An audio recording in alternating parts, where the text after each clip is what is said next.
So, like most animators, I would classify myself as socially awkward. Well, why?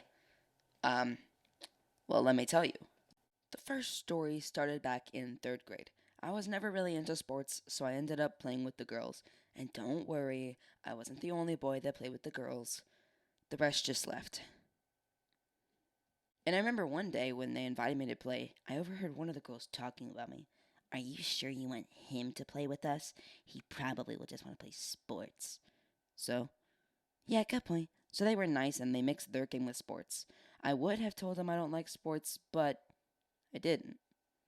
So the game was an adventure game, and I was the brave, strong, cool adventure guy that was good with the ladies. They obviously didn't know me at all. So in the middle of me saving the day, one of the girls yelled, "Earthquake!" And then they all started throwing every single ball at me. But luckily, I was able to dodge them. But there was one basketball that was gigantic. I wanted to do something cool instead of just dodging it. Okay, so I can't catch it because it's too big. Oh, I should kick it. Yeah, I'll do that. Overall, that kind of stuff happened a lot when I played with them, but they were really nice and they didn't make fun of me.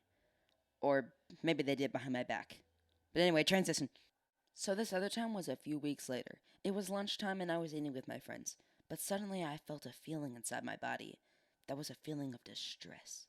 A feeling that won't leave until you make it leave.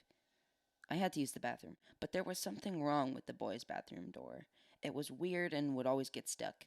But I didn't want to go in the girls' bathroom, so I took my chances with the door. So I went potty and I washed my hands and I went to the door. But the door was stuck. Oh, it's stuck. I'll just push it hard. Oh, it's really stuck. I'll just push it really hard. Oh, it's really, really stuck.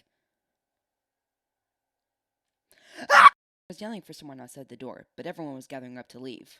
Without me. I was yelling, but it was too late. They left. So I tried screaming even harder for one of the teachers in the room next to me to hear. And as I was screaming my butt off, the lights turned off. At that point, I let out a scream that anyone in a 20-mile radius could hear me.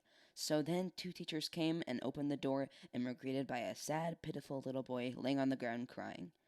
Alex, it's been 5 minutes.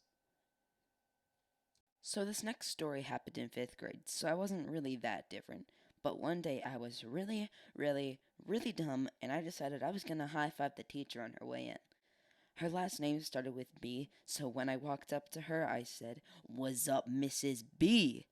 And I put my hand up to high five her, and she just walked right past me, just leaving me hanging. She didn't even change her face.